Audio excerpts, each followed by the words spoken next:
berdoa. Amin. Amin. Terima kasih. Kita juga ikut berdoa.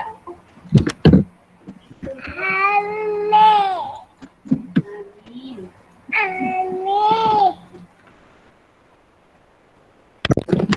Awas nak, jangan dipegang. Baik teman-teman, saya mohon izin tidak menghidupkan kamera teman-teman ya, karena saya menggunakan data dari handphone, hotspot dari handphone ke laptop. Jadi bandwidth-nya sangat kecil.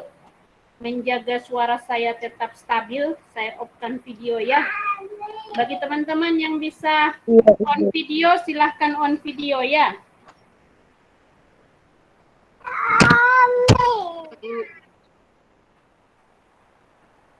Tes teman-teman, suara saya apakah jelas? Jelas. Ini saya pakai headset, semoga lebih baik suaranya ya. Jelas, Ibu. Oke. Teman-teman, minggu lalu kita sudah membahas mengenai RPS, kontrak kuliah kita.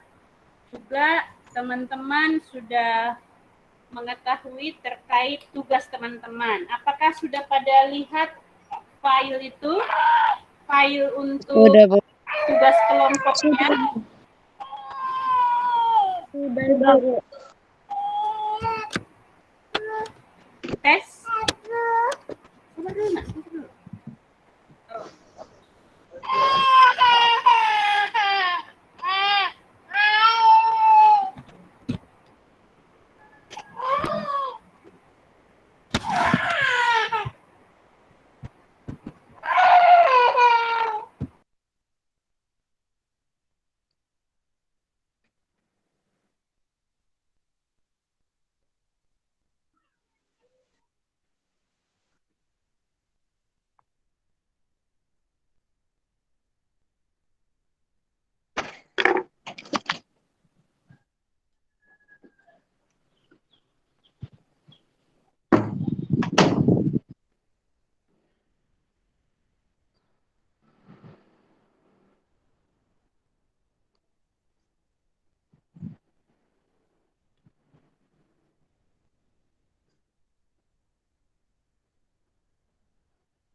Baik, teman-teman, kita akan belajar hari ini tentang dasar-dasar manajemen keuangan ya. Ini menjadi pertemuan kedua, namun menjadi pertemuan pertama untuk materi perkuliahan kita. Saya berharap teman-teman bisa mendengarkan suara saya dengan baik. Apakah bisa diterima? Jelas, Ibu. Jelas. Bisa, Ibu. Oke, terima kasih teman-teman. Tolong dikasih besar volumenya sendiri ya, supaya lebih kencang gitu. Nah, kalau kita berbicara tentang manajemen, apakah teman-teman masih ingat arti dari manajemen? Semester 1 kita sudah belajar itu. Apa arti dari manajemen? Apa arti dari manajemen? Mengelola, merencanakan, Menangani.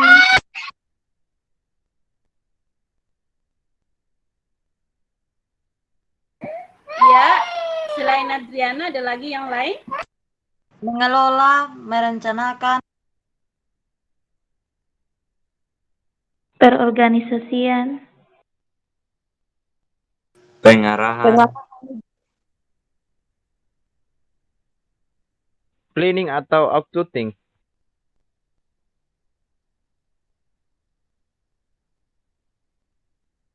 Pengelolaan dan perencanaan. Oh, ada. Pengaturan pengadilan atau kontrak.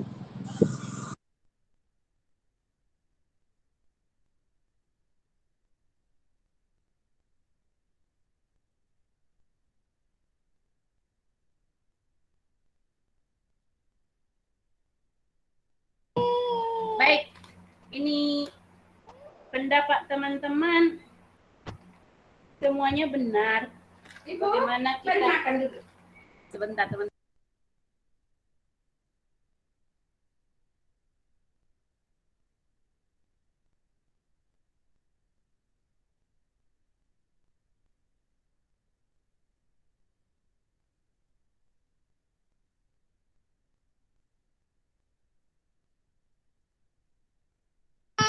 Ya, maaf teman-teman ya. Ini ada undangan makan tadi. Oke, kita lanjutkan ya. Baik, selama 5 menit teman-teman, coba teman-teman menuliskan, boleh di kolom chat dituliskan, boleh juga teman-teman ketik dan kirim di WhatsApp. Menurut teman-teman, kalau yang semester 1 kalian sudah belajar tentang manajemen keuangan, manajemen ya, secara khusus. Ya.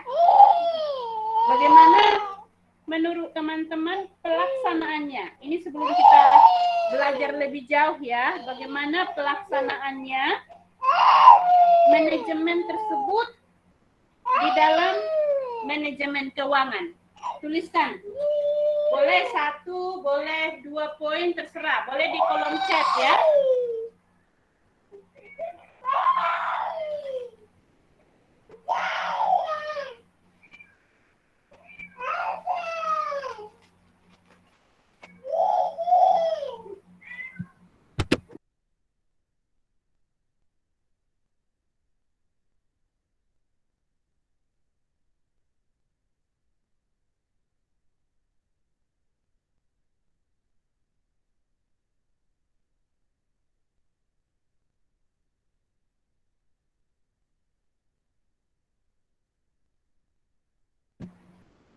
Silahkan teman-teman, boleh langsung diketik di kolom chat ya.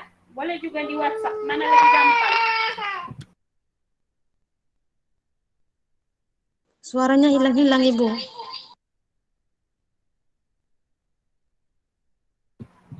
Hujan juga, Ibu, jadi Tangkap pesannya apa tadi teman-teman?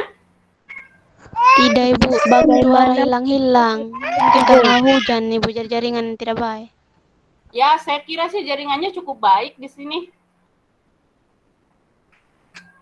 Ini buktinya teman-teman yang on videonya saya bisa lihat dengan baik. Ini teman-teman coba menurut pandangan kalian dari yang sudah kalian belajar tentang manajemen, kalau dihubungkan dengan manajemen keuangan, bagaimana pelaksanaannya?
Oke, sudah masuk 2 ya.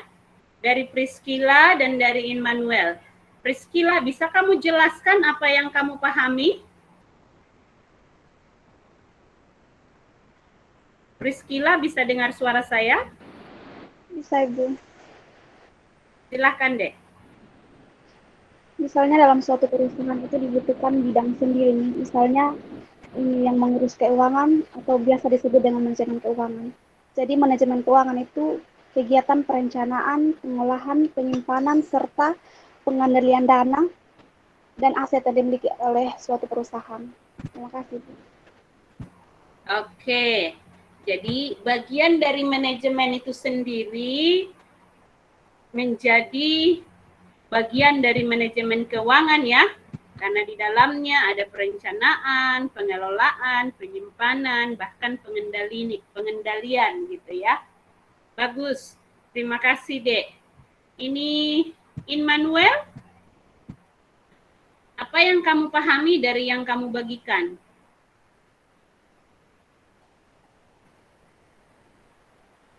Immanuel, bisa dengar suara saya? Oke, mungkin belum ya.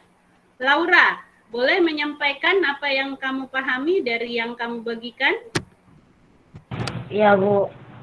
Yang saya pahami itu kan arti dari manajemen itu adalah proses pengelolaan, perencanaan, pengendalian.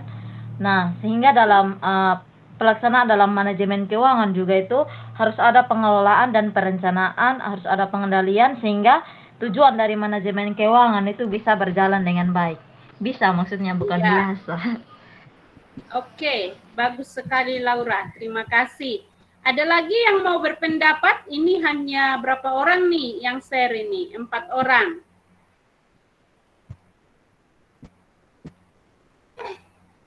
Oke, Aristo. Silakan Aristo, mau menyampaikan sesuatu? Dari yang kamu pahami, silakan Dek. Ya, Bu. Kalau misalkan ini manajemen keuangan merupakan kegiatan vital dan sangat penting dalam setiap organisasi. Kalau yang paham Ibu, misalkan kalau manajemen keuangan itu harus memiliki sikap untuk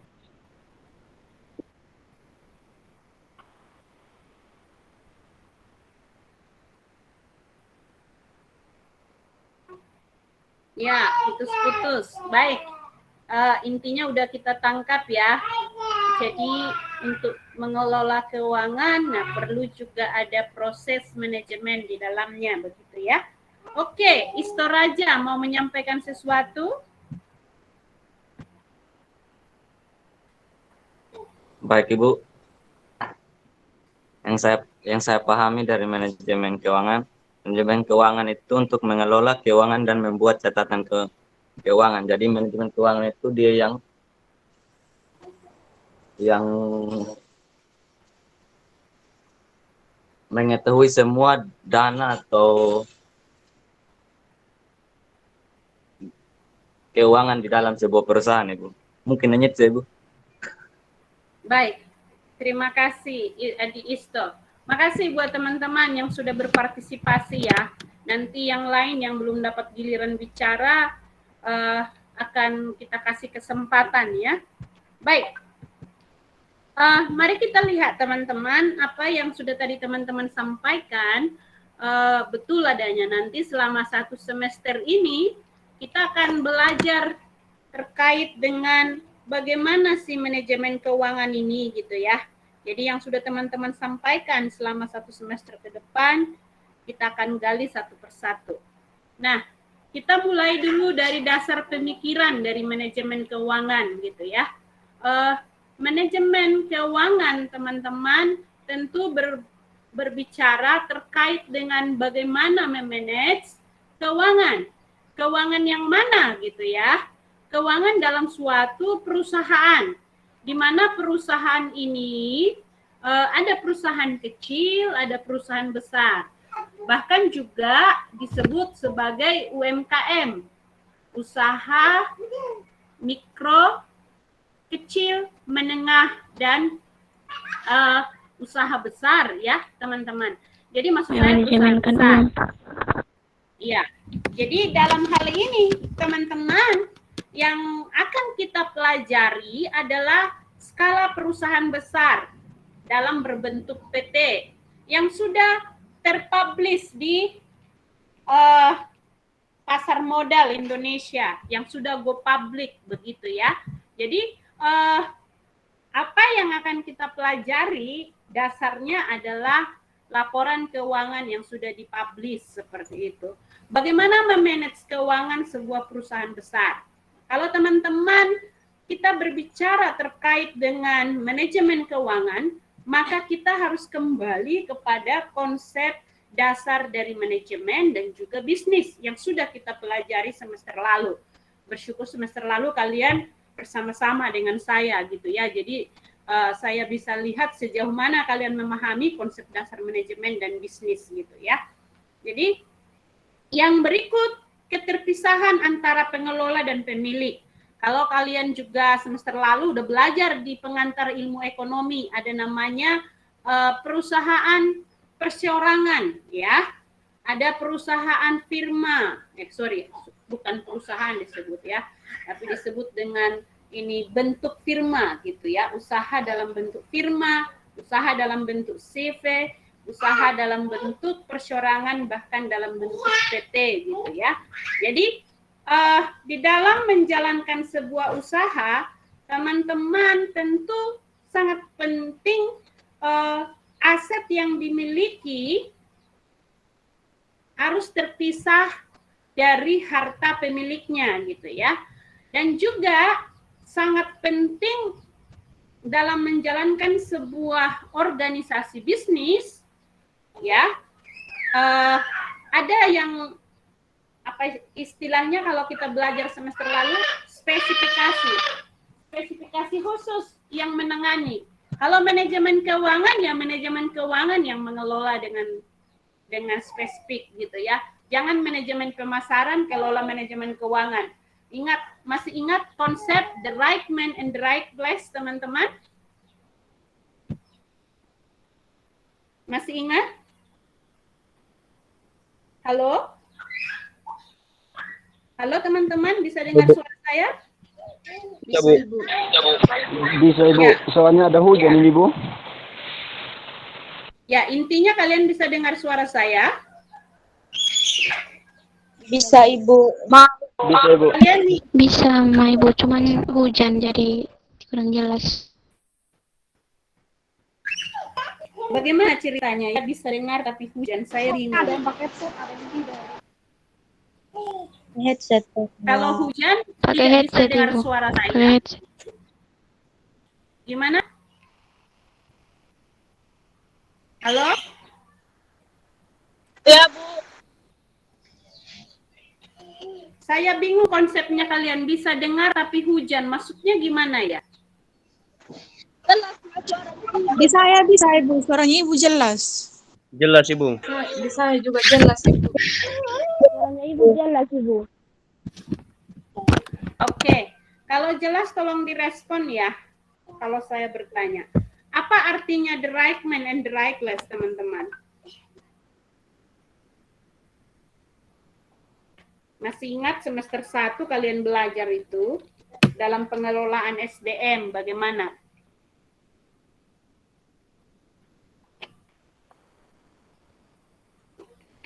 Bu, sudah selesai semester 1, jadi lupa sudah semua gitu ya?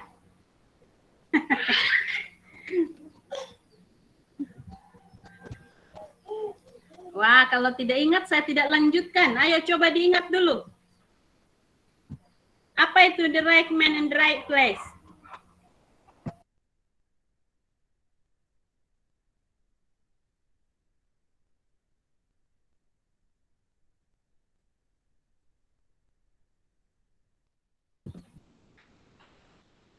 Nggak ada satupun yang mengingat? Saya Ibu ingat, Silahkan Destri. ini prinsip the right man on the right place itu digunakan dalam memutuskan seseorang ketika akan menduduki suatu jabatan dalam perusahaan atau organisasi. Ya, artinya apa itu? Angel, the right man and right place. Orang yang tepat pada tempatnya dan sesuai dengan kemampuannya. Iya, bagus sekali ya. Jadi Destri, Angelin menyelamatkan kalian. Kita lanjut materinya. Tolong teman-teman materi semester 1 jangan dilupakan.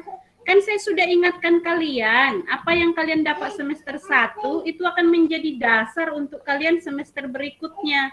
Jadi materi semester 1 jangan hanya disimpan di handphone. Ini Adriana Noti Babang, kalau lagi tidak serius kuliah dengan saya, matikan aja videonya. Mengganggu sekali kamu sambil senyum-senyum, ngobrol dengan orang. Ya. Tidak, Ibu. Saya tidak ngobrol, Ibu.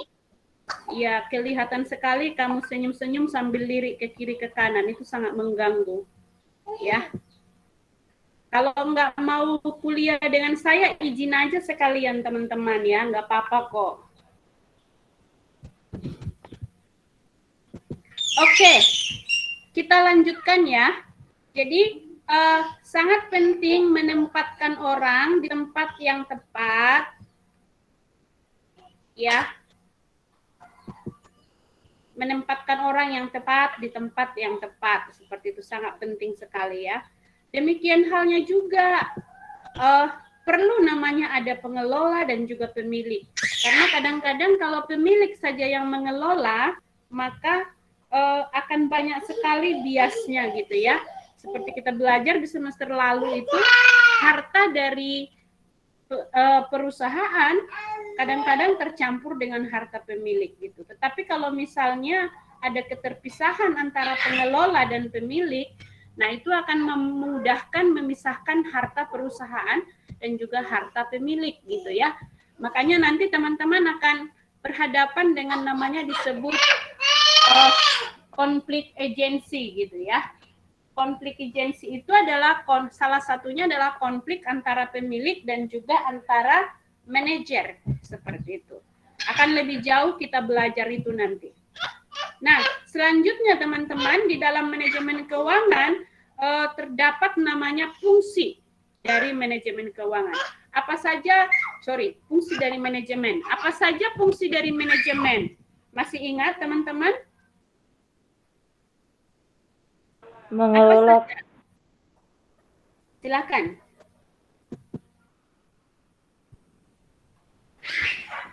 Fungsi manajemen apa saja?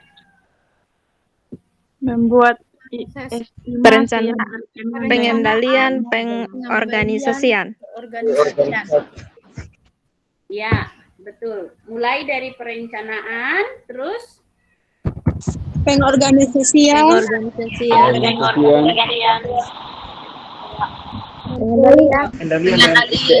Pengelolaan.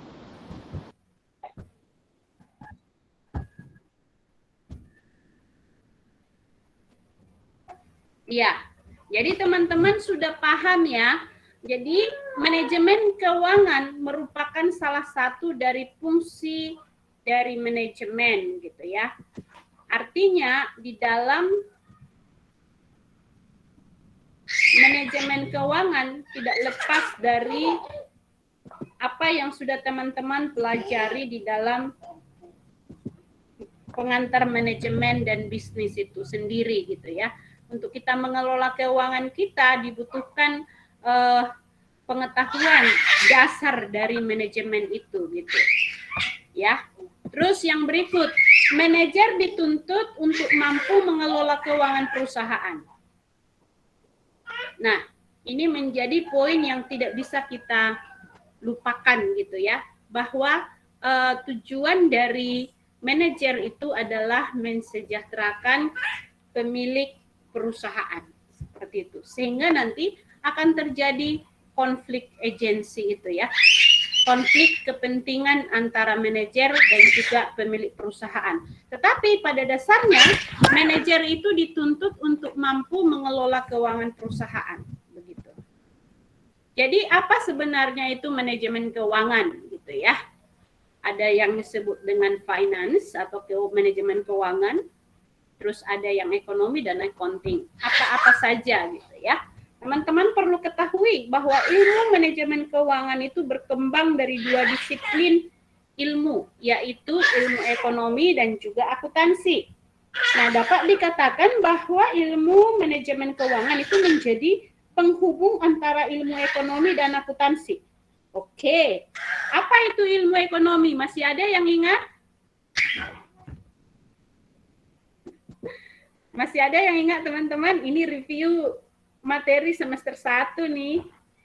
Ilmu ekonomi adalah ilmu yang mempelajari tentang kehidupan manusia.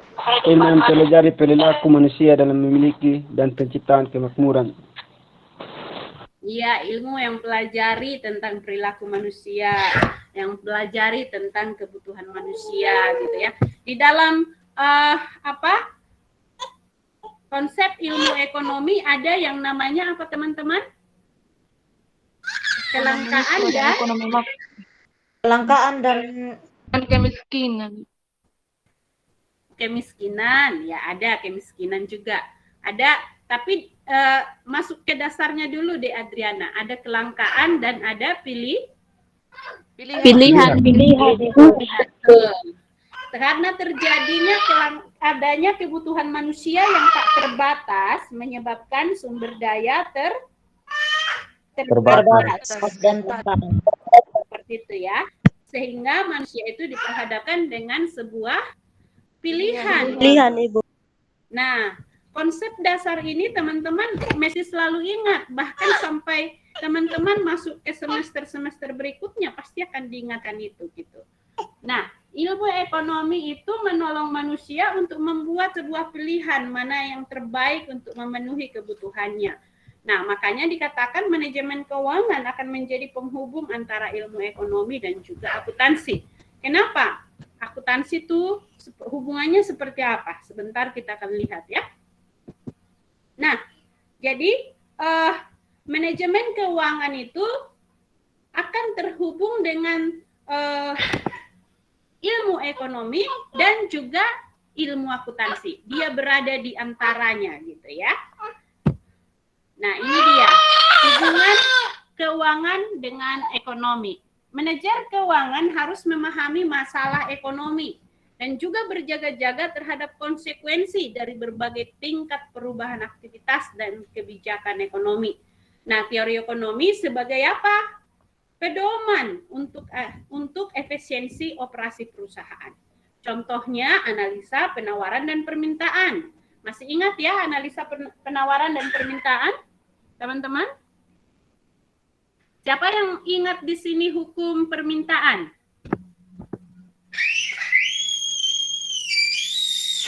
Halo, hukum permintaan apa?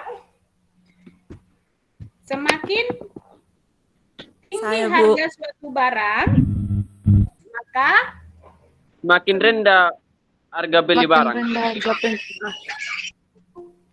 Semakin tinggi harga suatu barang, semakin rendah tingkat permintaan. Coba ingat dulu, semakin tinggi harga, maka semakin rendah harga permintaan. Iya, semakin rendah harga suatu barang, maka semakin tinggi permintaannya, Bu. Jangan dibalik ya. Semakin rendah harga suatu barang, maka semakin tinggi jumlah permintaan. Seperti itu. Ya. Jadi demikian juga penawaran, semakin tinggi jumlah penawaran, semakin tinggi harga suatu barang, maka akan semakin tinggi permintaan. Penawaran.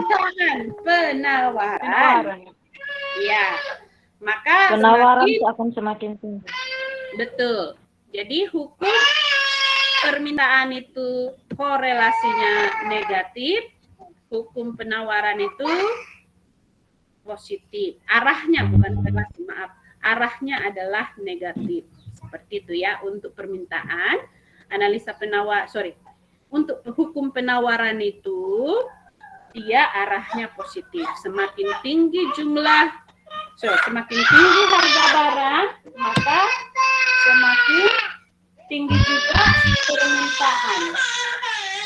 begitu ya. Oke. Jadi teman-teman, dasar-dasar ekonomi utama yang digunakan dalam manajemen keuangan itu salah satunya ya, analisa marginal gitu. Yaitu dasar-dasar keputusan keuangan akan dibuat dan dilakukan hanya bila penambahan manfaat lebih besar dari penambahan biaya. Jadi penambahan dari sebuah manfaat lebih besar daripada penambahan biaya, begitu ya. Ditunggu teman-temannya, ditunggu sedikit.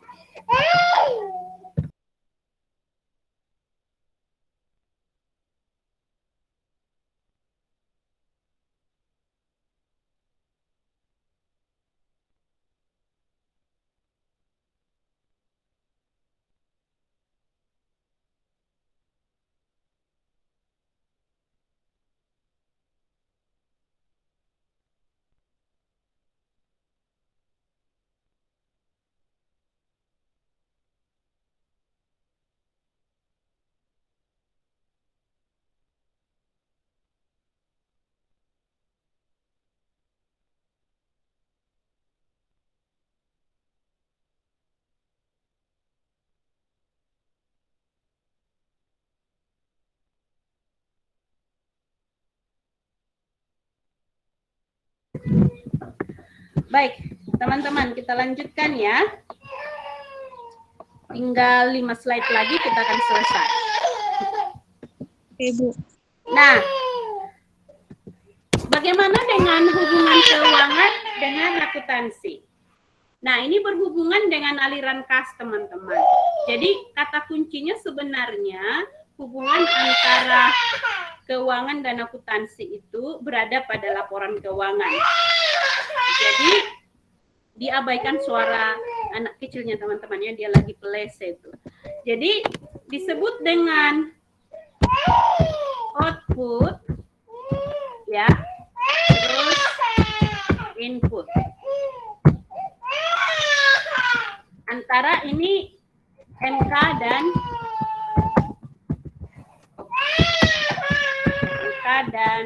akuntansi. Ya. Output manajemen keuangan ya. Sabar.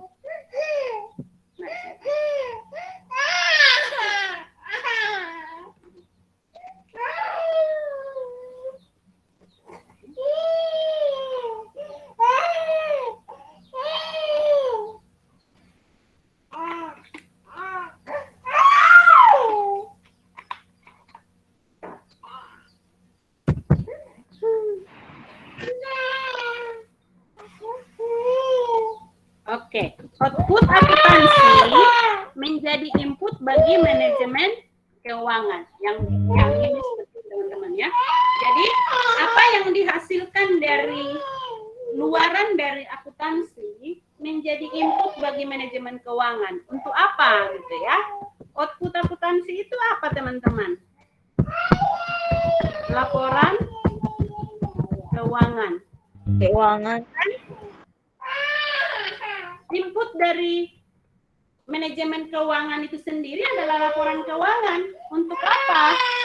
Untuk dianalisa. Apa yang dianalisa? Kinerja keuangannya, seperti itu ya. Ini sepertinya saya nggak bisa mengajar, ini anaknya lagi pelese sekali. Tunggu teman-teman.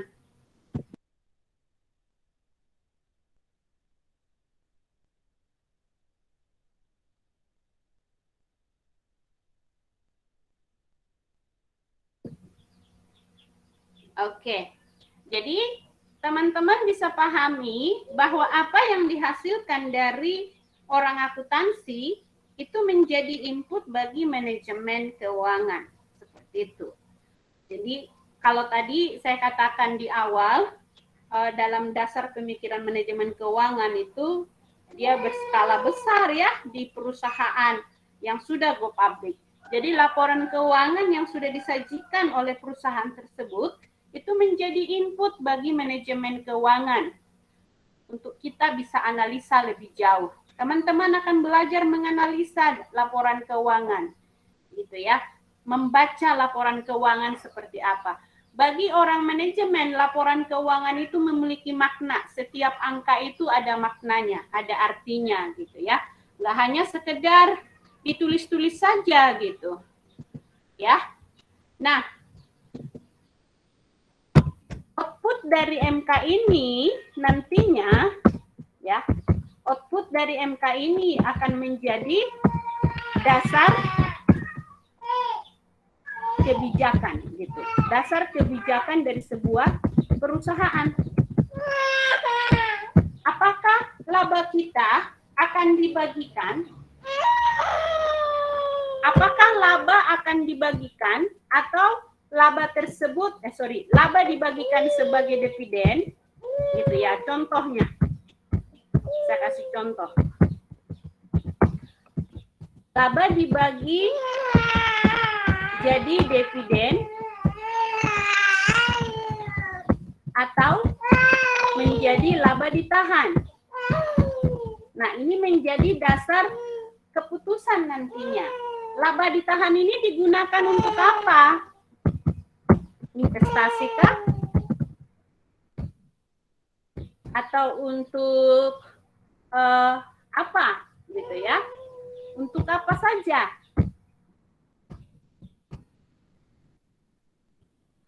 Gitu. Jam segini masih ada yang baru bergabung. Tolong pengurus kelas dicatat yang baru bergabung ya. Gitu. Sehingga nanti hubungan keuangan dengan akuntansi itu salah satunya adalah aliran kas, gitu ya. Di mana fungsi utama akuntan adalah menghasilkan dan menyediakan data untuk mengukur keadaan perusahaan, menetapkan posisi keuangan dan juga membayar pajak, gitu ya. Apa yang harus dilakukan, gitu ya. Terus pendekatan yang biasanya digunakan oleh akuntan yaitu adalah metode akrual. Yaitu apa teman-teman? Dia menekankan kepada metode kas, gitu ya, untuk menjaga kemampuan perusahaan dalam melunasi hutangnya dengan melakukan analisa dan juga merencanakan aliran uang kita, aliran kasnya.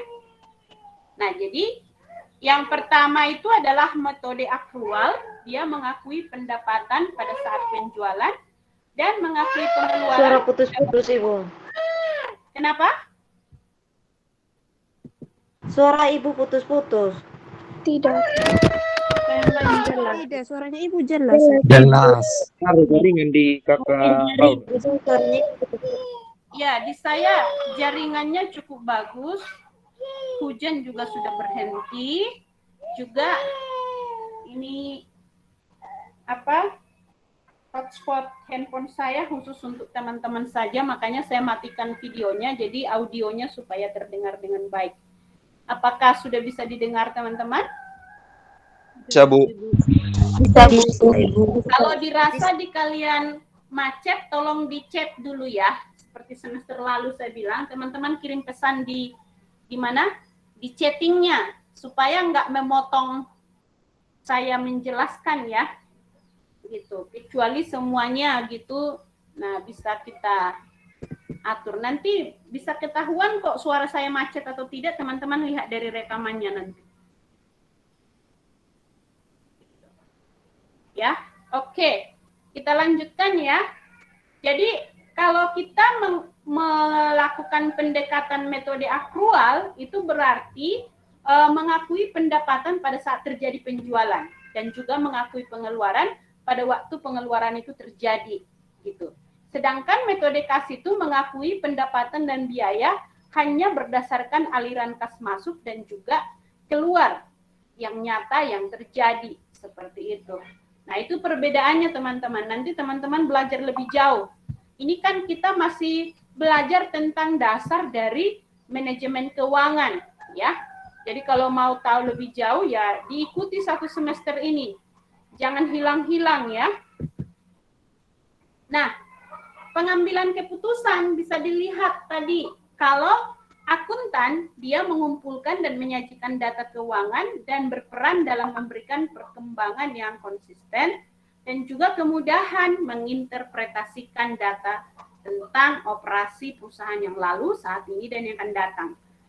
Atau kalau boleh saya simpulkan itu adalah mereka membuat laporan keuangan seperti itu. Nah, dalam manajer keuangan, itu tadi yang saya jelaskan teman-teman. Output akuntansi, yakni laporan keuangan, menjadi input bagi manajemen keuangan. Gitu ya. Mengevaluasi laporan akuntan.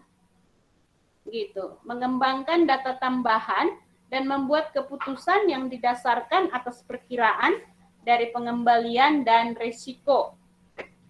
Nah, data tersebut tadi digunakan setelah ada penyesuaian dan juga analisa sebagai input yang penting dalam proses pengambilan keputusan. Kalau saya katakan teman-teman, ini sedikit berbeda ya. Akuntan itu adalah orang yang membuat ini, orang yang mengerjakan akuntansi gitu. Akuntan itu adalah orangnya gitu ya. Manajer keuangan adalah orang yang mengelola keuangan begitu, supaya bisa dipahami ya. Baik. Tujuan dari manajer keuangan, teman-teman. Aktivitas seorang manajer keuangan berhubungan dengan analisa keuangan dan juga perencanaan keputusan investasi. Dan juga keputusan pembiayaan investasi yang diambil untuk mencapai tujuan pemegang saham. Apa sebenarnya tujuan pemegang saham tersebut? Gitu. Apakah memaksimalkan laba atau memaksimalkan kekayaan pemegang saham? Apa tujuan dari manajer keuangan maksud saya? Apa tujuan dari manajer keuangan? Memaksimalkan laba atau memaksimalkan pemegang saham? Menurut teman-teman yang mana? Memaksimalkan laba, Ibu. Memaksimalkan laba, Ibu. Oke.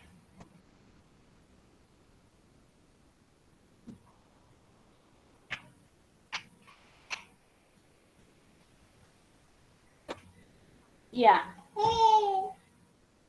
Ada lagi pendapat yang lain?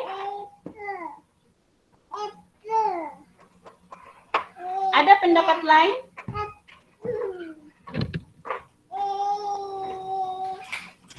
Tidak ada, teman-teman? Menurut kalian apa? Kan waktu semester 1 sudah sempat disinggung juga.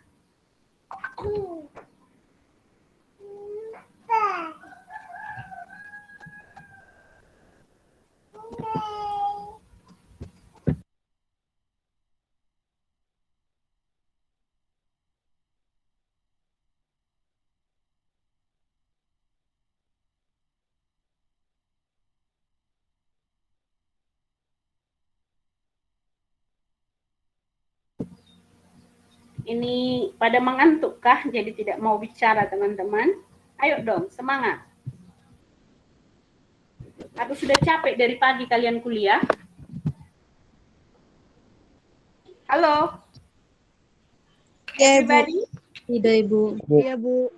Kan tinggal memilih, kok nggak bisa ya? Kalian pilih aja kalau benar atau salah, kan itu urusan kemudian.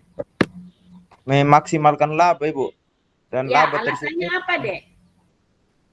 karena biasanya laba itu diukur dari pendapatan saham yang didapatkan oleh sebuah perusahaan, Ibu. Oke, terima kasih buat pendapatnya. Yang lain?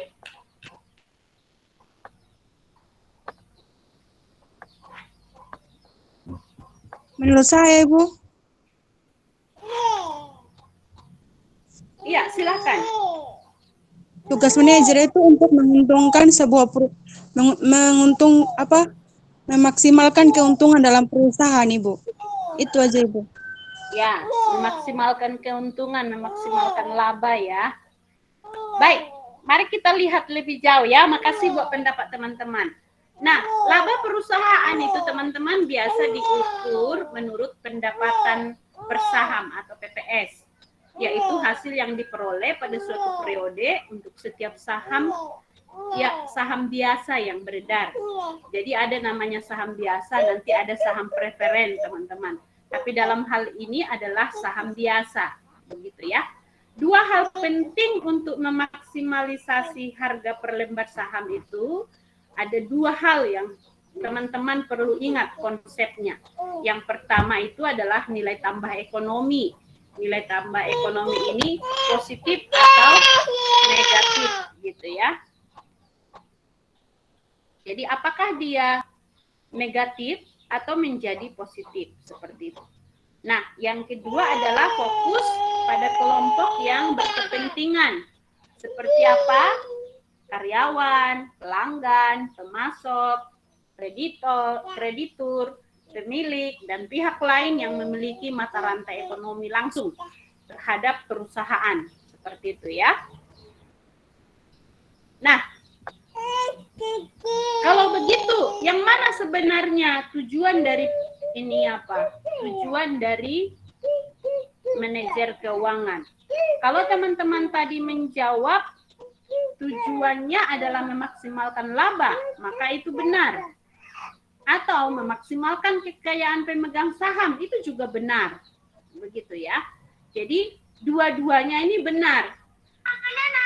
Tapi di dalam implementasinya nanti ini akan sedikit berbeda teman-teman ya. Ekor burung merah yang indah. Ekor anjing.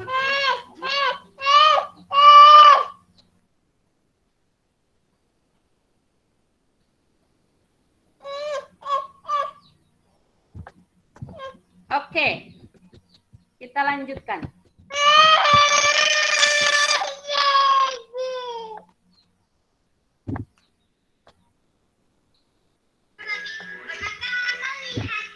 Maaf kita bos, tidak bisa kita dengar sudah ini.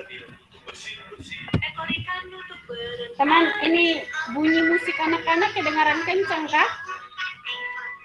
Ya, Ibu. Ibu. Iya, Ibu. Ya, Ibu. Kencang, Ibu. Sempurna betul ini si kecil saat ini. Dia cari perhatian. Sekarang masih kedengaran? Masih, Ibu. Masih, Ibu. Masih, Ibu. Masih, Bu. Oke. Anggap saja ini sebagai latar belakang ya. Iya, Bu.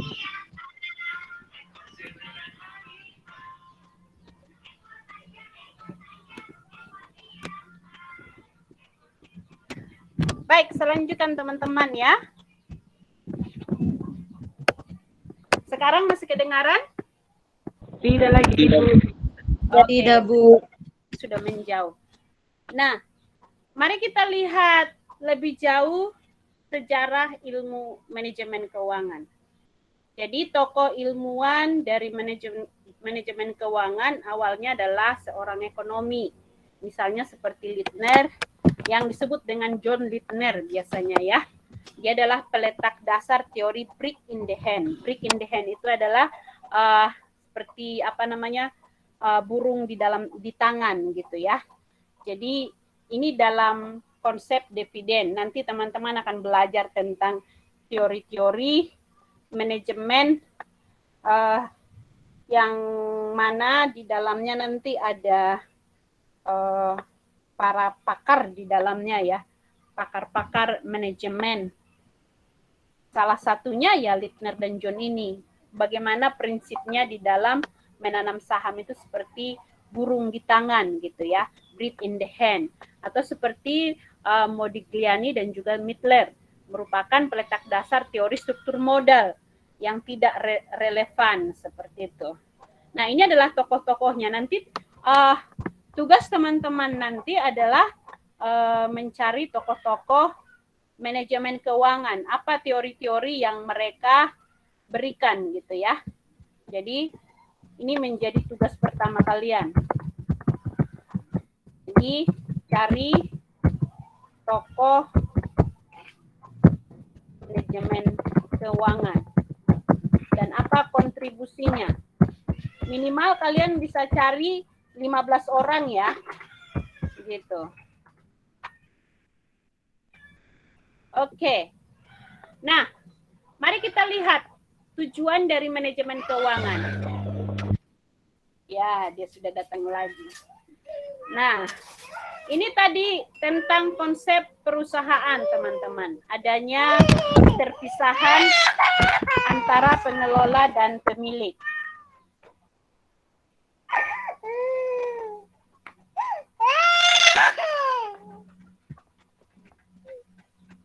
Jadi di sini terjadi nanti teman-teman konflik agensinya.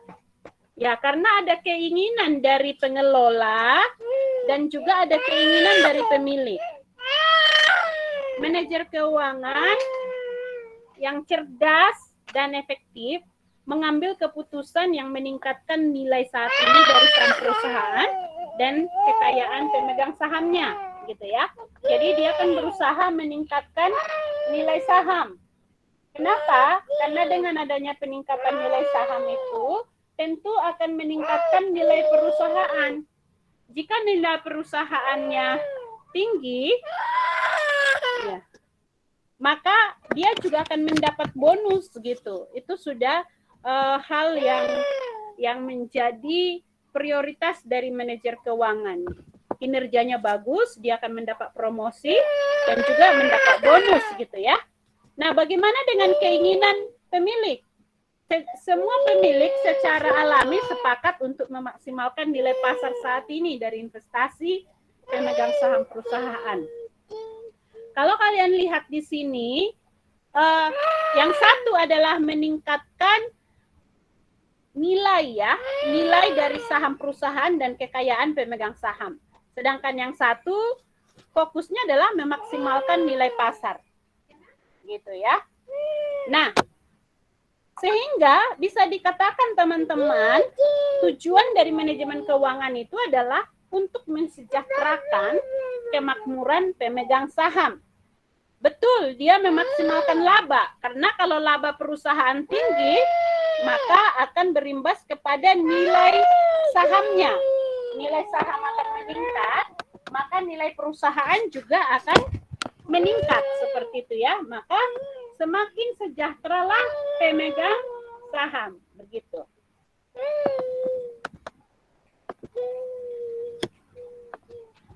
Nah, di dalam teori agensi tadi teman-teman, terjadi konflik antara pengelola dan pemilik.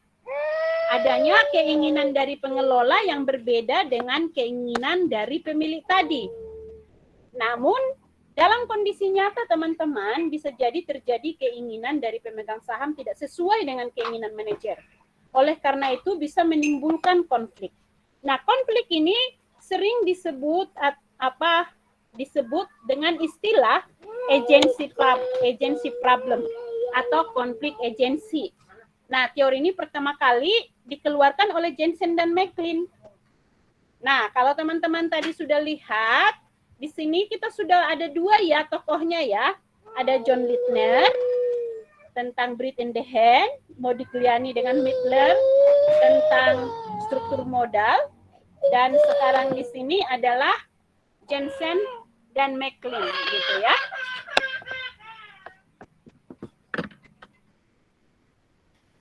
Oke.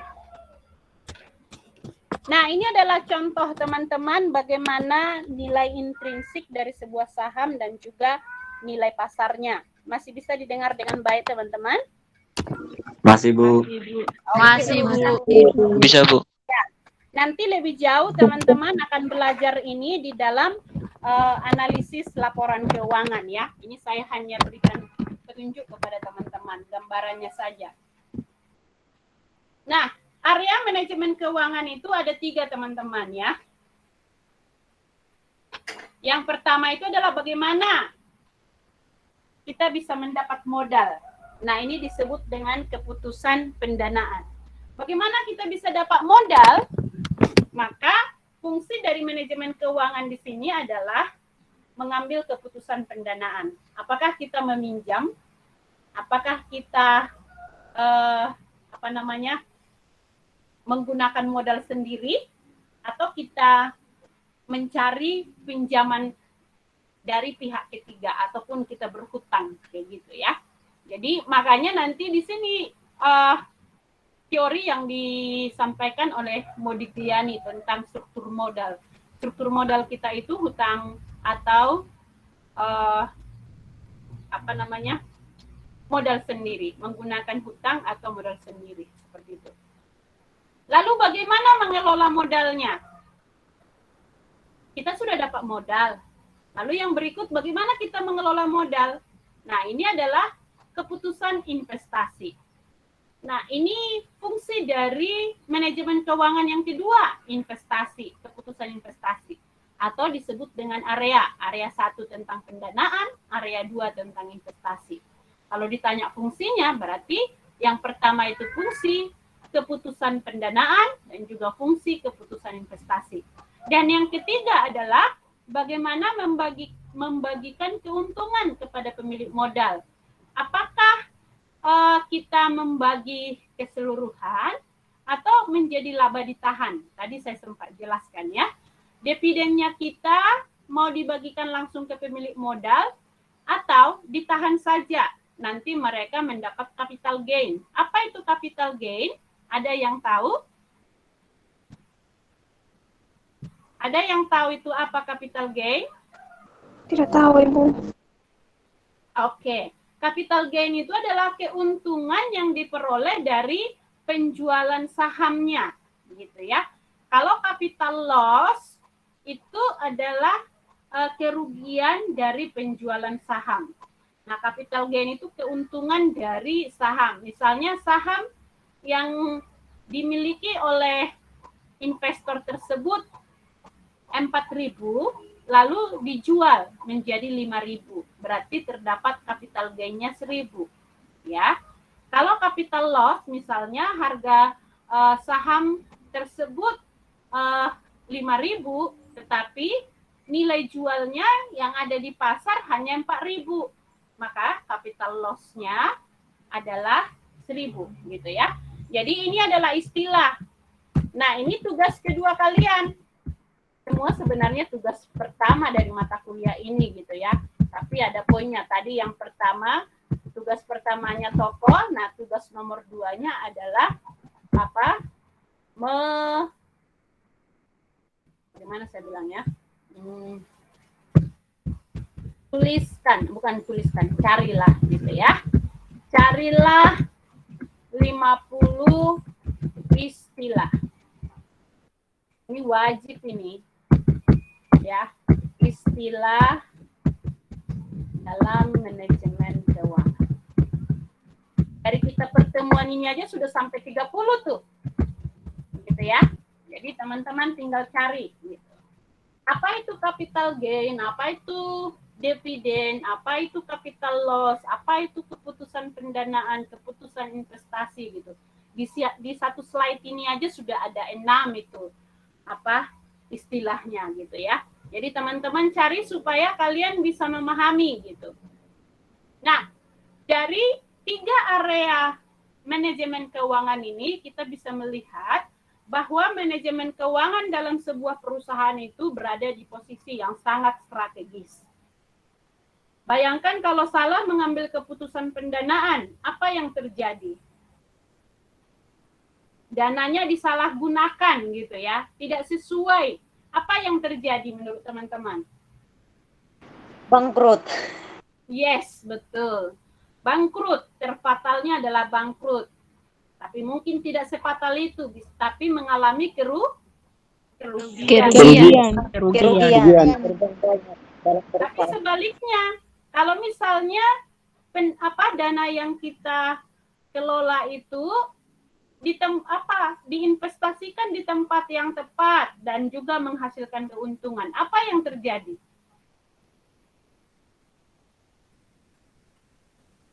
Ingat tadi. Terjadi. Apa tadi? Ingat tadi yang saya jelaskan itu, nilai perusahaan akan meningkat. Ingat korelasinya. Jika laba tinggi, kerugian. Tidak terjadi kebangkrutan atau kerugian. Oke, betul. Dengar ya, Dek ya. Meningkat. Jika laba perusahaan meningkat, maka akan meningkatkan nilai perusahaan. laba perusahaan meningkat, nilai perusahaan meningkat, maka nilai jual dari sebuah saham juga akan semakin tinggi. Korelasinya ya, labanya kita meningkat, akan membuat nilai perusahaan meningkat, maka akan berdampak kepada harga saham. Harga saham kita akan naik gitu ya. Oke. Baik. Ada yang mau disampaikan teman-teman?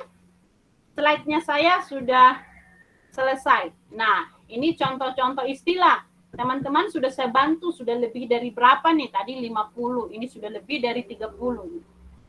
Nah, istilahnya itu kalau di dalam manajemen keuangan tadi teman-teman sudah dapat ya.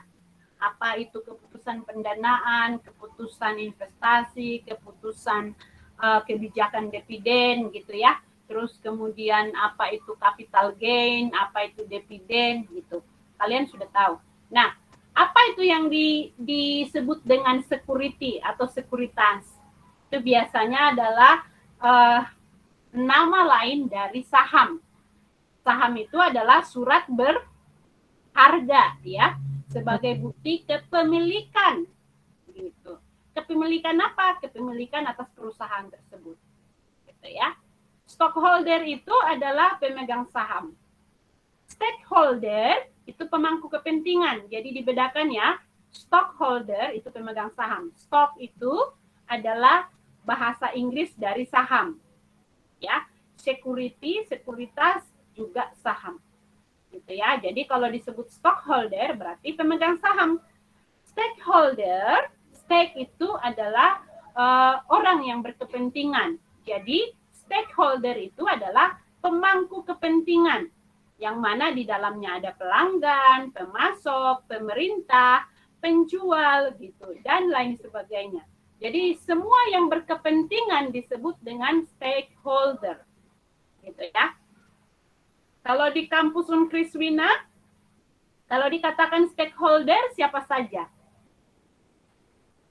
Kalau kalian paham istilah ini, siapa saja yang menjadi stakeholdernya? Mahasiswa, dosen. Kita, Ibu. Betul, mahasiswa. Siapa lagi? Dosen, Ibu. Dosen. Siapa lagi? Pegawai yang ada di Unkriswina.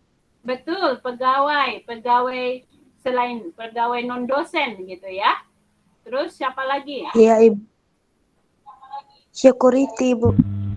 Ya, security termasuk di pegawai non dosen dia. Apa lagi? Tukang bersih halaman. Ya, cleaning service. Siapa lagi? Ini loh, sudah ada jelas-jelas di sini. Pemerintah termasuk di dalamnya ya. Jadi pemangku kepentingan itu banyak sekali. Pemerintah, terus kemudian masyarakat di situ gitu ya. Terus kemudian pedagang-pedagang yang ada di situ. Semua yang punya kepentingan yang ada di wilayah kita itu disebut sebagai pemangku kepentingan yang berimbas kepada keberlangsungan organisasi gitu ya. Tapi kalau dia tidak ada imbas atau impact dari keberadaan mereka untuk lembaga itu tidak termasuk dalam pemangku kepentingan gitu ya. Supaya teman-teman tahu gitu. Nah, terus board, kalau disebut board itu adalah dewan direktur. Eksekutif itu adalah direktur. Chief Executive Officer atau CEO adalah ketua dewan direksi. Kalau Chief Financial Officer itu adalah ketua dewan direksi keuangan. Kalau debt itu adalah hutang, equity itu adalah ekuitas. Nah, teman-teman mesti bisa membedakan nanti di sini ya. Kalau disebut equity, itu berarti modal sendiri. Nah, modal sendiri ini juga sering disebut dengan saham. Jadi kalian nanti bisa memahami istilah-istilah ini. Equity itu ekuitas modal sendiri, sering juga disebut saham. Nah, sedangkan sekuritas itu juga saham. Stok itu juga saham. Gitu ya. Supaya ketika nanti saya mengajar kalian nggak bingung, atau kalian kalian presentasi kalian nggak bingung. Lalu yang terakhir adalah balance sheet, neraca. Masih banyak nggak istilah dalam manajemen keuangan? Masih banyak sekali. Tugas kalian adalah cari 50 istilah itu tadi ya. Oke, sampai di sini ada yang mau ditanyakan teman-teman? Ada Ibu. Silakan. Ada Ibu.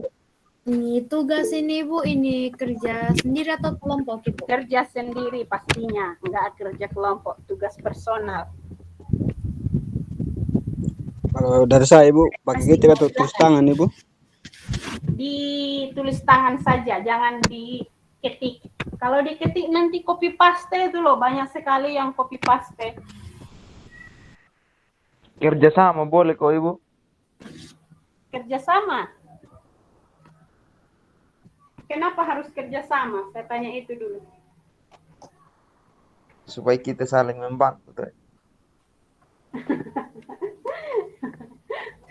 Ini apa? Idenya bagus sekali kerjasama. Kalau kerjasama mending tugas kelompok kan? Ini sekarang ini. Iya Bu. Jangan jadi tugas kelompok karena pengalaman dari semester lalu banyak sekali kalian memanfaatkan kebaikan satu orang. Jadi ini tugas perorangan. Dan kalaupun kerjasama ya, kalau kalian kerjasama ya berarti cari 100 gitu ya. 100 berarti 50-50 masing-masing. Jadi jangan sama gitu. Gitu. Ya. Oke. Ada lagi yang mau bertanya? Ibu. Silakan. Ya Ibu, Deng Didik. Silakan. Ini kita kirim di Classroom Ibu. Betul sekali Dek. Nanti saya bikinkan foldernya di Google Classroom. Untuk batasnya Baik Bu, terima kasih. Batas pengumpulannya hari Sabtu ya. Kan tidak susah juga kan? Sebenarnya besok. Iya Ibu. Iya Ibu. Oh ya Bu. Ya hari Sabtu aja saya kasih karena ini tugas perdana biar sampai Sabtu. Baik, ada lagi yang mau ditanya teman-teman? Bu, kalau resume ada juga Ibu?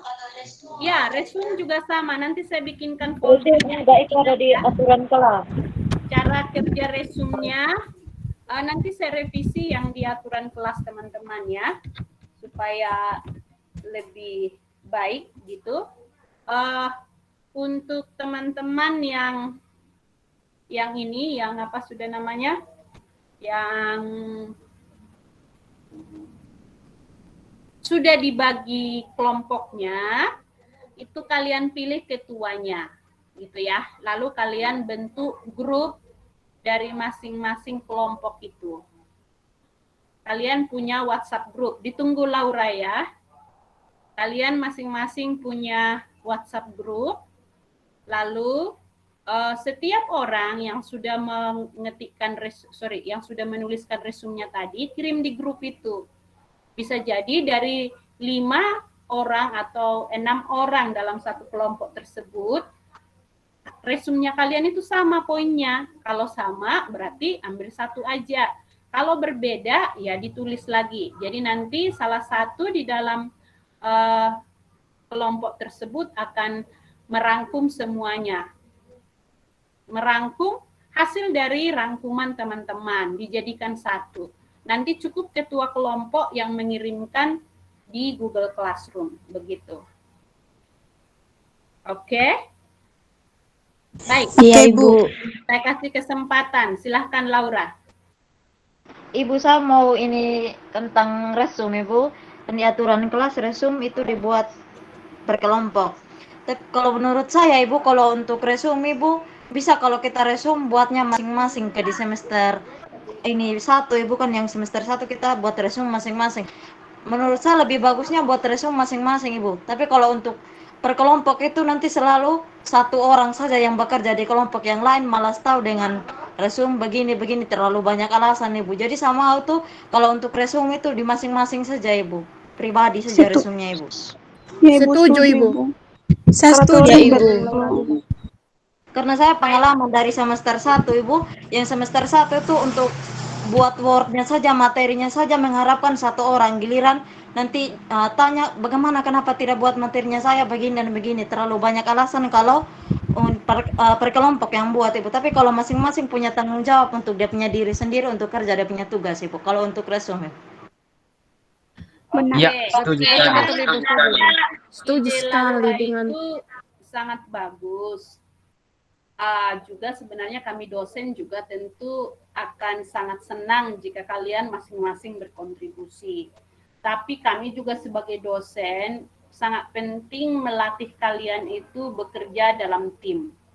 Bagaimana kalian menjadi orang sukses di depan kalau kalian tidak bekerja sama dalam tim. Di sini justru kalian dilatih bagaimana mengorganisasikan tim kecil itu yang 5 orang itu. Bagaimana kalian membangun hubungan, memotivasi yang tidak semangat, membantu yang tidak paham gitu. Nah, justru di situ sebenarnya fungsi dari kalian itu. Ingat ya, kalau kami hanya mengejar nilai kalian saja, maka visi Unkriswina itu tidak akan terjadi gitu. Bagaimana kalian menjadi wirausahawan yang memiliki kreativitas, inovatif, transformatif, arif gitu, itu bagaimana bisa terjadi kalau kalian tidak berlatih dari sekarang gitu loh. Ya. Kenapa perlu ada kelompok ketika kami mengajar gitu, atau disebut dengan grup small gitu ya. Ini grup kecil gitu. Kenapa itu perlu? Tujuannya adalah membangun karakter bekerja sama di dalam diri kalian gitu. Biasanya orang-orang yang menonjol mereka malas bekerja sama dengan orang yang malas gitu. Tapi sebenarnya disitulah kekuatan kalian. Bagaimana kalian bisa mendorong teman yang kurang bersemangat menjadi bersemangat. Saya kasih contoh ya. Saya ingat itu salah satu mahasiswa tahun berapa, kurang lebih waktu itu ABA sudah ada. Sepertinya 2018 atau 2019 itu. Saya lupa persis timingnya. Tapi anak saya kedua sudah ada. Mahasiswa tersebut bilang begini sama saya. Ibu, selama saya kuliah, ini masuk semester 7 dia bilang, saya belum pernah mengerjakan tugas saya sendiri gitu. Maksudnya, ya selama ini saya minta aja orang lain yang kerjakan tugas, dia bilang. Tapi di kelasnya ibu, saya bisa mengerjakan tugas sendiri. Bahkan saya dengan percaya diri presentasi di depan gitu. Anaknya memang terkenal orang yang tidak suka kuliah gitu. Tapi di kelasnya saya dia bisa menjadi sesuatu gitu, sesuatu yang berbeda. Dia mengalami perubahan dari yang malas menjadi rajin, bahkan dia menjadi ketua kelompok, dia presentasi di depan dengan percaya diri, dan rupanya dia bisa gitu. Selama ini dengan image dari teman-temannya yang selalu mengatakan dia bandel, dia mempercayakan saja ke teman-temannya mengerjakan tugas dan sistem ancam, kasih masuk nama saya di dalam, kalau tidak kena kau dari saya, istilahnya seperti itu. Tapi ketika saya mengajar di kelas tersebut gitu ya, lalu saya sampaikan ke teman-teman kelompoknya, saya kasih tahu ada salah satu teman kelompoknya yang mampu, saya bilang bantu bimbing dia, ajari dia apa yang dia belum paham, kasih waktumu untuk dia gitu. Dan akhirnya memang berhasil teman-teman. Jadi apresiasi buat mereka satu kelompok karena mereka berhasil, bukan hanya berhasil nilainya bagus, tapi berhasil mendorong satu sama lain. Kalau kalian masih ketemu anggota kelompok yang tidak mau bekerja sama, bagaimana caranya? Kalian mungkin menghubungi dia, menelpon dia, mengingatkan dia. Kalau dia nggak bisa juga ditelepon, diingatkan, nggak mau juga merespon, laporkan gitu. Makanya perlu tadi saya bilang, dengarkan saya ya. Banyak yang keluar ini, kenapa pada keluar ya? Saya sampaikan ke teman-teman ya.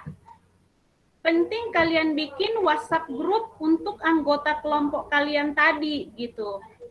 Kalian bikin WhatsApp group 5 orang di dalamnya. Masing-masing 5 orang itu mengirimkan yang dia resume. Jadi tadi Laura bilang setiap orang wajib ada setiap orang itu harus membuat resumnya. Itu benar, itu tadi yang saya arahkan di awal Laura, bahkan waktu penjelasan RPS yang lalu saya jelaskan ya. Jadi setiap orang memang meresum sendiri, tapi berbeda. Resumnya itu kalian kirim di WhatsApp grup kalian. Lalu satu orang merekap, misalnya Laura dan Mimi gitu ya. Kalian punya resum, poinnya sama. Kalau poinnya sama dijadikan satu, nggak usah ditulis double gitu ya. Nah, poin yang berbeda ditambahkan gitu. Misalnya kalian membuat poin-poinnya ada 10, tapi yang sama 5, yang berbeda 5. Berarti poinnya digabungkan. Jadi bukan 20, tapi jadi berapa? Jadi 15 misalnya, karena 5 itu tadi sama gitu ya. Begitu Laura ya. Nah, untuk mengetahui bagaimana saya memberikan nilai kepada kalian, wajib kalian men-screenshot gitu ya. Semester lalu itu ada beberapa kelompok itu dia screenshot bukti percakapan di WhatsApp group. Baru di-scan bersama-sama dengan resume yang sudah ditulis tangan itu. Kalian foto, baru scan di cam scanner bersama dengan screenshot bahwa semuanya berkontribusi. Jadi kalau 5 orang berarti ada 5 resume di situ yang dia kirimkan. Ada percakapan di situ. Begitu Laura, bisa diterima? Bisa, Bu. Baik. Mimi, ada yang mau disampaikan? Iya, Ibu, masih ada yang tentang di materi tadi, Ibu. Iya. Ya, saya mau bertanya di bagian ini kan Ibu tadi menjelaskan tentang sejarah ilmu manajemen keuangan.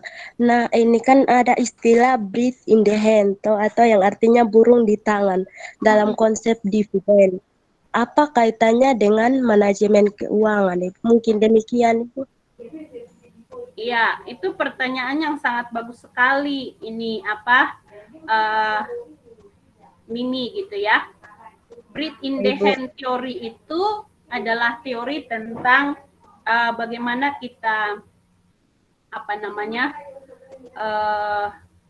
berinvestasi di dalam sebuah perusahaan gitu ya. Kalau mau dikatakan sebenarnya burung di tangan itu sudah pasti gitu ya. Artinya bread in the hand itu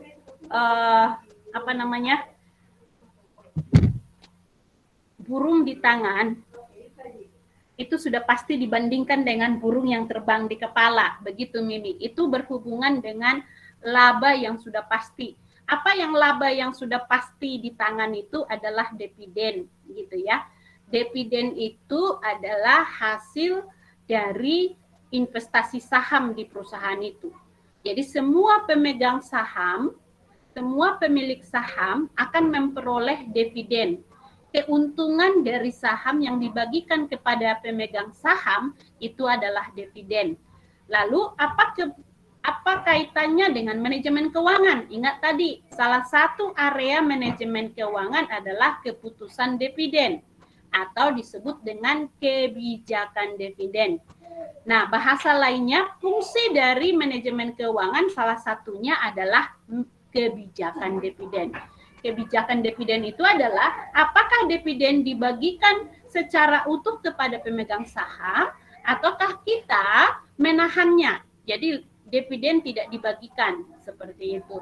Diberikan langsung menjadi bukan langsung, digunakan untuk investasi atau untuk apa?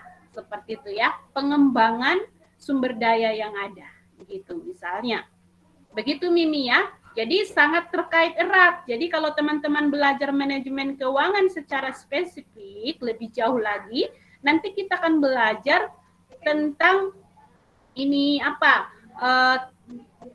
portofolio, manajemen portofolio dan investasi. Nah, di manajemen portofolio dan investasi, kalian akan belajar bagaimana portofolio kita itu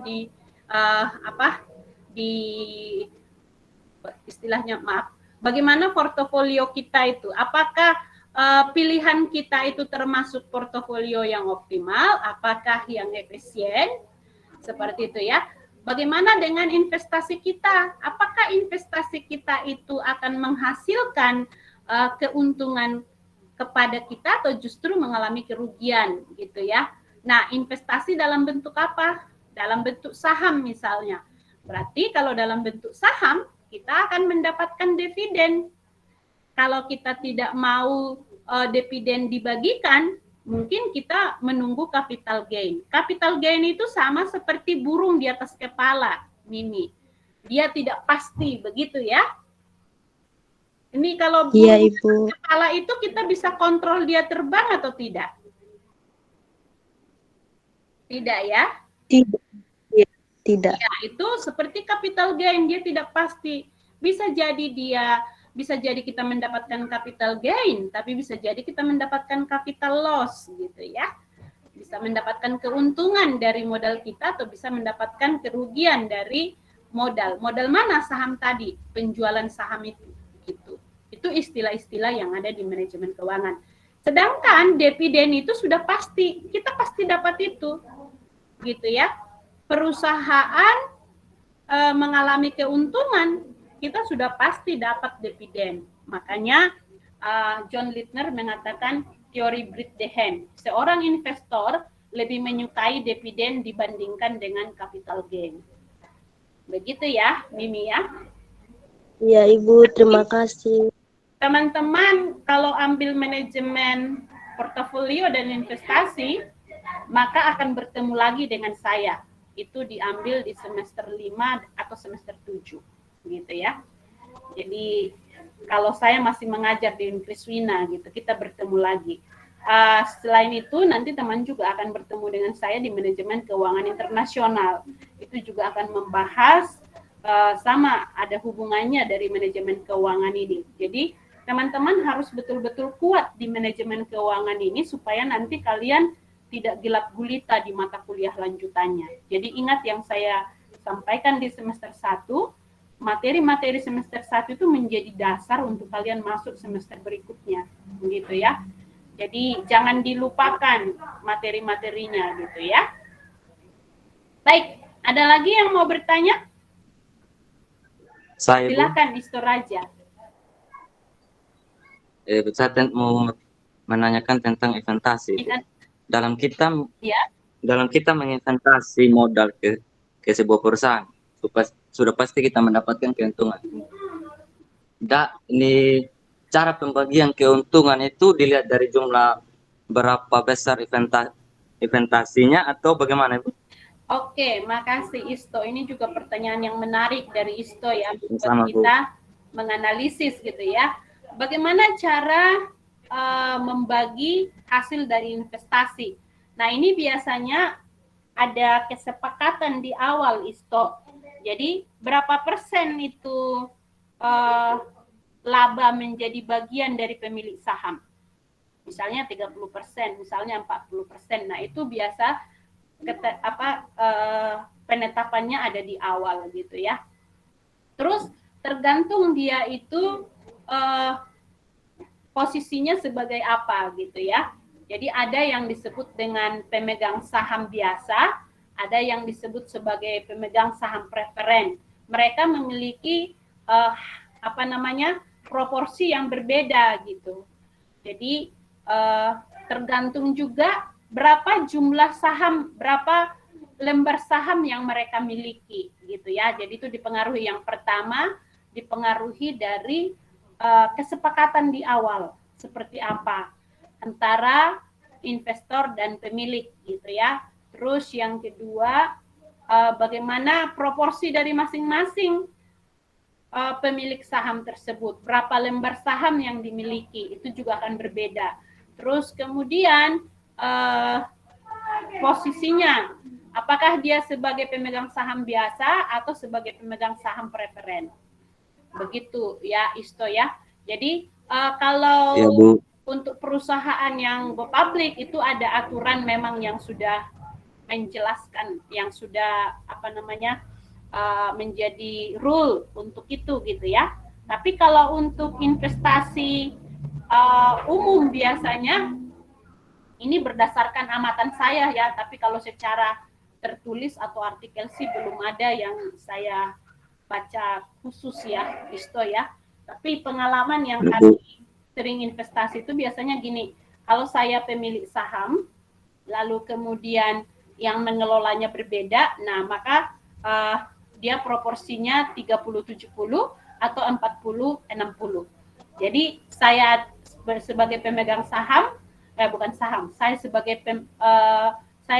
pemodal yang investasi di situ, saya mendapatkan bagian 40% dari laba, sedangkan yang mengerjakan itu dia mendapat 60%. Nah, ada juga saya sebagai pemilik modal, saya kasih modal misalnya di warung gitu ya, lalu saya mendapatkan hak saya 30%, yang mengelola warung itu dia mendapat haknya 70%. Itu ya, itu dari laba bersih biasanya ya, sudah dipotong gaji, sudah dipotong biaya-biaya gitu. Kenapa pengelolanya lebih banyak dari pemodalnya, Bu? Ya kan modal aja, jadi ini modalnya kita yang mendatangkan untung ke pemilik modal. Sedangkan yang pengelola tadi, dia mendapatkan untung atas jasanya dia. Dia yang mengerjakan semuanya gitu. Bisa dipahami, Isto? Bisa, Bu. Nah, itu biasa terjadi di kalangan UMKM, Isto. Ya, proporsinya 30, 70, 40, 60 gitu ya. Ada nggak yang 50-50? Ada juga 50-50. Itu 50-50 itu biasanya dia tidak, pelakunya biasanya tidak melakukan banyak hal, atau istilahnya dia tidak mengeluarkan energi yang banyak. Sebagai contoh misalnya seperti saya yang pernah saya cerita ke teman-teman, yang saya pernah investasi di salah satu teman yang agen briling itu gitu ya.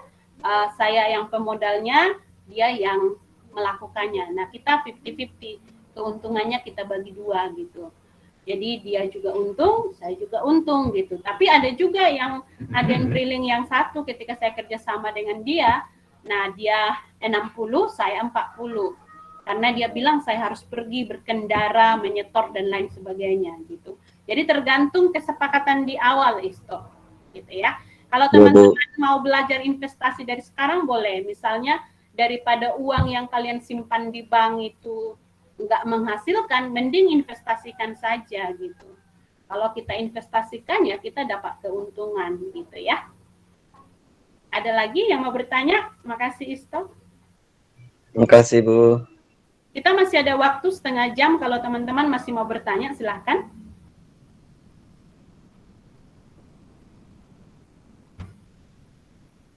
Semuanya sudah? Kalau sudah, Laura. Laura, Ibu saya mau bertanya tentang ini tugas Ibu. Kalau untuk pengiriman resume Ibu di nomor WA yang masih dari semester 1 atau bagaimana Ibu, atau sudah nomor? Kalau Laura baca di aturan kelas yang terbaru ini, dia pengirimannya hanya 2, nggak ada lagi lewat WhatsApp. Jadi hanya Google Classroom dan email top. Ya Bu, terima kasih Bu. Oke, tujuannya teman-teman sama aja, kalian kirim di WhatsApp, saya belum periksa, kalian sudah hapus kok, delete. Jadi harus minta kembali filenya gitu, jadi kesulitan sekali. Jadi lebih baik langsung di email dan di Google Classroom teman-teman. Gitu. Ya, ada lagi yang mau bertanya? Kalau tidak ada yang bertanya, saya kasih kuis kepada kalian. Siapkan kertasnya. Siapkan kertas dengan penanya, pertanyaannya satu saja, nanti langsung upload di Google Classroom.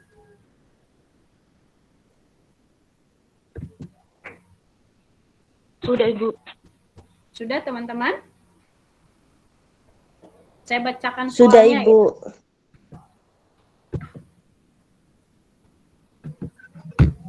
Yang lain sudah semuanya? Nanti jangan ada lagi yang tanya loh. Sudah, Bu. Ya. Pertanyaannya adalah, jelaskan hubungan manajemen keuangan,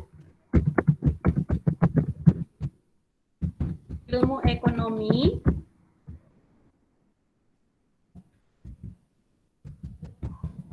dan akuntansi. Ya. Jelaskan hubungan antara, antaranya ketinggalan. Antara manajemen keuangan, ilmu ekonomi, dan akuntansi.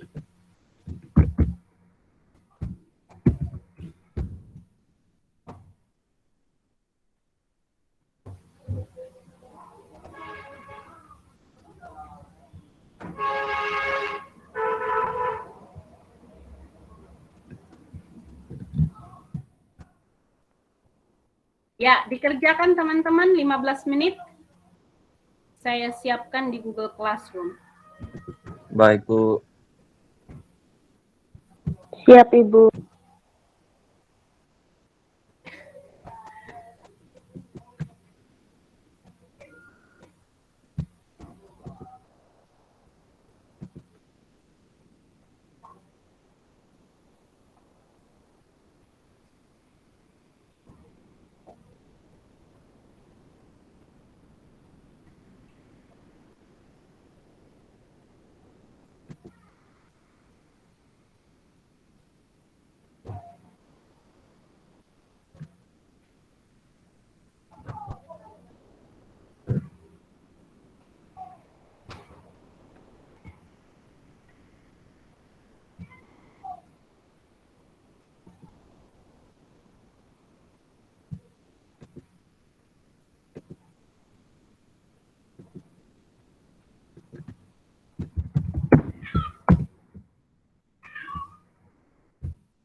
Sudah saya buat teman-teman ya.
Baik, 8 menit lagi teman-teman ya.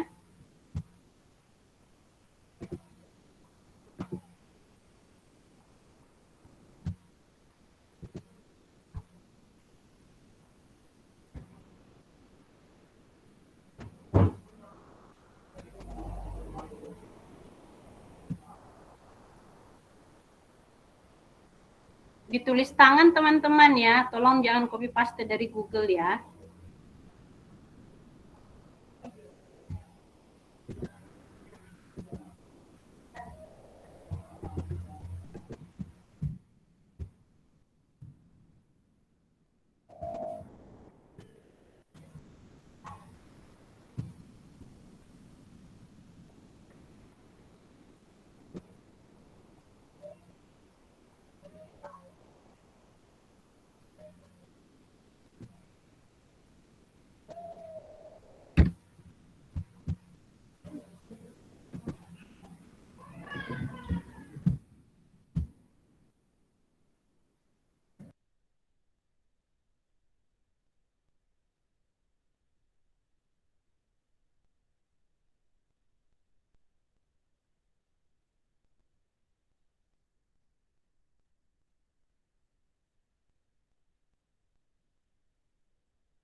Kalau sudah langsung boleh dikirim teman-teman ya, sudah bikin foldernya ya.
Iya, ini sedikit lagi selesai.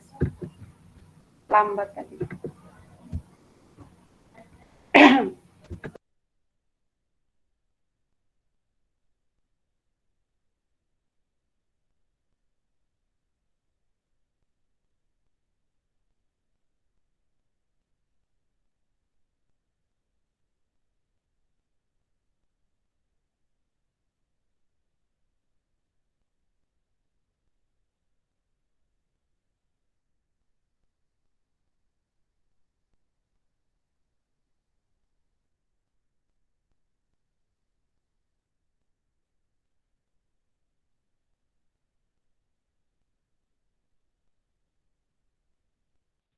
Ibu, ini kuis kita habis kumpul di classroom, kumpul di email juga itu, Ibu. Nggak usah. Biar Oh, Google oke, siap. Classroom aja. Nanti yang harus dikumpul di email itu materi kuliahnya ya. Sama tugas-tugas khusus. Kalau untuk kuis cukup di Google Classroom aja. Permisi, Ibu. Ya. Ini kuis kirim bentuk PDF kok, Ibu, atau? Ya, baiknya dalam bentuk PDF supaya lebih gampang ini ya. Lebih gampang periksa. Kalau dalam bentuk foto, kadang-kadang dia blur. Makasih, Ibu. Iya.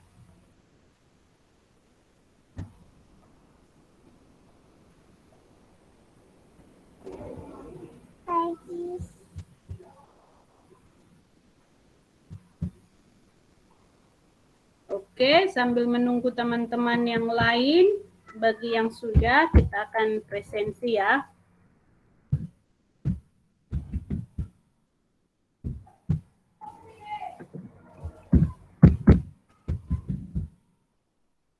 Buka portalnya dulu.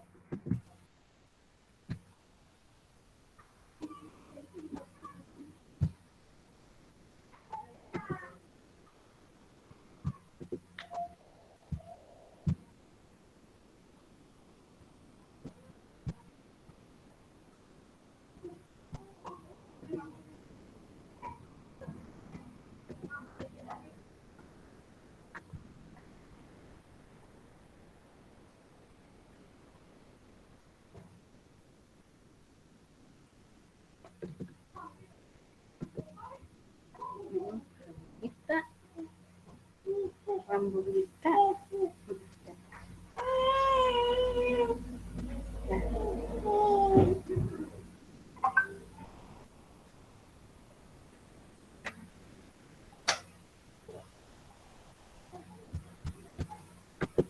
Ini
Oke, teman-teman, saya panggil ya. Kristianti ada?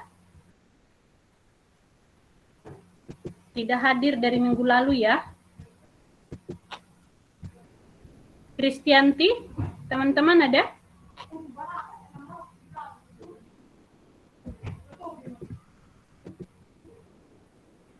Halo teman-teman. Tidak ada Ibu, tidak ada info. Mungkin dia ada salah masuk kelas. Bisa jadi ya, dia tidak ada di sini. Brian ada? Brian juga tidak ada ya? Robertus? Iya Ibu, tidak ada Ibu. Ada Bu. Oke, Petronella? Tidak ada. Destri Angelin? Hadir Bu. Ya, Vendra? Hadir Bu. Albertus? Hadir Bu. Alberto? Hadir Bu. Asnat? Hadir Bu. Immanuel? Hadir Bu. Sarina? Sarina tidak ada? Ada deh Hadir Ibu. Ibu, mungkin hadir dari- Ibu. Oh, Hadir Ibu. Oke. Jefferson? Jefferson ada? Tidak ada. Ita Atajua? Hadir Bu. Katim? Hadir Bu. Francisca? Hadir Bu. Melda Yasri? Hadir Ibu. Oke. Elizabeth Banjauru? Hadir Bu. Jessica? Hadir Ibu. Evelyn? Jonatra? Hadir Bu. Yunia? Hadir Bu. Yosef? Yosef ada? Tidak ada. Cynthia? Hadir Bu. Ferlin? Hadir Bu. Priscilla? Hadir Ibu. Suryani? Hadir Ibu. Penelia? Hadir Bu. Febriani? Hadir Ibu. Arniati? Hadir Ibu. Endang? Hadir Ibu. Ana Maramba? Hadir Bu. Mimi? Mimi ada tadi ya, Dexi? Ada gabung dengan saya Ibu. Hadir Bu. Oke. Ini Dexi. Mince? Mince? Tidak ada. Teman-teman bantu lihat ya, pengurus kelas. Tolong dicek. Cornelia? Hadir Bu. Ya, ini Indri. Ada Indri? Hadir Ibu. Oke. Flora? Hadir. Hadir Ibu. Hadir Ibu. Oke. Femi? Hadir Bu. Aristo? Hadir Bu. Ini Mirdon? Hadir, Bu. Mintolen. Hadir, Bu. Oke, Joyce. Hadir, Bu. Marcelinus. Abner. Ada, Bu. Laura. Hadir, Bu.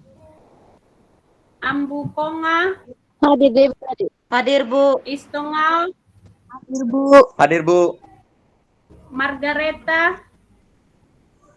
Hadir dia, Ibu. Udah bilang jaringan, Ibu. Oke. Aden Saputra. Hadir, Bu. Oke, Yesti. Hadir, Bu. Restu Adinda. Maike. Hadir, Bu. Hadir, Ibu. Kartini. Hadir, Ibu. Adriana. Hadir, Ibu. Sutra Rambu. Hadir, Bu. Sutra. Hadir, Ibu. Oke, Gracia. Hadir, Bu. Nonita Bani. Hadir, Bu. Arnoldus. Hadir, Bu. Oke, Tri Sugianto. Hadir, Bu. Oke, Dedimu. Dedimu tidak ada? Hadir, Ibu. Didimu ada tadi, Bu. Ya. Kita tahu ada di Jeliani. mana, Bu. Hadir, Bu. Hadir, Bu. Terima kasih adik kecil. Jeliani. Hadir, Ibu. Nixon. Nixon ada? Tidak ada info, Ibu. Oke. Ya. Baik teman-teman. Kita akan sudahi pertemuan kita hari ini. Terima kasih untuk kebersamaannya. Sampai jumpa minggu depan. Ingat ya, yang mengerjakan materi itu bukan hanya kelompok 1, tapi semua kelompok akan mengerjakan, dan kelompok 1 tolong disiapkan. Ini berhubung kelompok 1 itu 2 orang itu belum pernah hadir dari awal, jadi temannya yang sudah hadir tolong untuk membantu ya, dan mencegah mereka juga tidak presentasi, tolong semuanya siap gitu ya. Ingat ya, yang menggantikan presentasi itu dapat 20 poin ya, seperti itu. Nah, ini kesempatan teman-teman bisa belajar berbagi, belajar bekerja sama, dan tentunya juga mendapatkan nilai gitu ya. Walaupun bukan nilai motivasinya, tapi teman-teman ini pastikan beri yang terbaik begitu ya. Oke, ditunggu materinya minimal sehari sebelum kita kuliah ya. Jadi hari Minggu batas pengumpulan materi dalam bentuk Word dan PowerPoint ya. Untuk aturan bagaimana presentasi saya share kembali di grup nanti. Baik, sebelum saya tutup dalam doa, ada yang masih mau menyampaikan sesuatu? Dari saya. Dari saya, Ibu, Ya, ada yang saya mau tanya Elizabeth, tentang gimana? ini tentang yang surat pernyataan kemarin, Ibu. Itu nanti pakai print baru antar Ibu atau kirim pakai file di Ibu. Terima kasih. Surat pernyataan sepertinya ada folder khusus ya yang dikirim ya. Iya, Bu. Kayaknya ada dikirim di folder deh itu, Dek. Dan yang pasti untuk kelas saya belum bisa mengajar luring karena saya belum divaksin. Jadi saya masih mencari waktu pas fit baru saya divaksin. Nanti kita lihat ke depan, ya. Oke, Oke, Bu, Aristo terima kasih. menyampaikan sesuatu. Iya, Bu. Ini kan belum ada ini pengurus kelas di dalam tuh, Ibu, makanya saya masih tanya. Sudah ada kemarin ya pengurus kelas? Sudah ya? Sudah, Ibu. Ya, siapa tadi? Saya, Ibu. Arnoldus dengan Tri Sugianto, Ibu. dengan siapa? Nanti tolong di grup kembali ya. Iya, Ibu. Di share di grup. Saya kira demikian teman-teman. Sampai jumpa minggu depan ya. Kita tutup dengan doa. Mari kita berdoa menurut agama dan kepercayaan kita masing-masing, dan izinkan saya memimpin di dalam ajaran Kristen Protestan. Kita berdoa. Bapa, kami bersyukur untuk penyertaan-Mu dari awal kami kuliah sampai dengan akhirnya. Terima kasih kalau kami boleh berbagi, kami sharing, diskusi, dan bahkan kami boleh mengerjakan kuisnya. Kami berdoa Tuhan juga menolong untuk semester ke depan, khususnya di minggu depan, di mana nanti akan menjadi perdana untuk presentasi di mata kuliah manajemen keuangan ini. Kami memohon Tuhan menolong semua mahasiswa bekerja sama dengan baik, dan mereka boleh belajar dan mengatur waktu dengan baik. Terima kasih Tuhan, berkati kami, berkati keluarga kami dimanapun mereka berada. Yang sakit Tuhan memberi kesembuhan, yang berbeban berat Tuhan beri kelegaan, yang membutuhkan keuangan Tuhan mencukupkan keperluan mereka. Terima kasih banyak Tuhan, kami bersyukur, di dalam nama Yesus kami berdoa. Amin. Baik teman-teman, sampai jumpa ya. Oh ya, kita ini dulu, print screen dulu ya, tolong videonya diaktifkan. Iya, Ibu. Kita akan foto.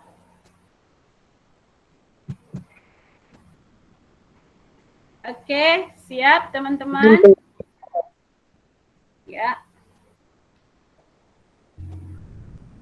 Sudah ada beberapa yang keluar ini ya. 1, 2, 3. Oke, ada yang muka lapar, ada yang muka senyum. That's okay, nggak apa-apa. Semangat. Ada lagi ya. Tis, kita yang tis ya. Sabar. Sekali lagi. Oke, gantian yang sudah ini on video tadi dimatikan supaya yang lain bisa masuk. Keliani, Riani ya, Penelia sudah tadi, Adriana sudah. Coba yang lain dihidupin videonya.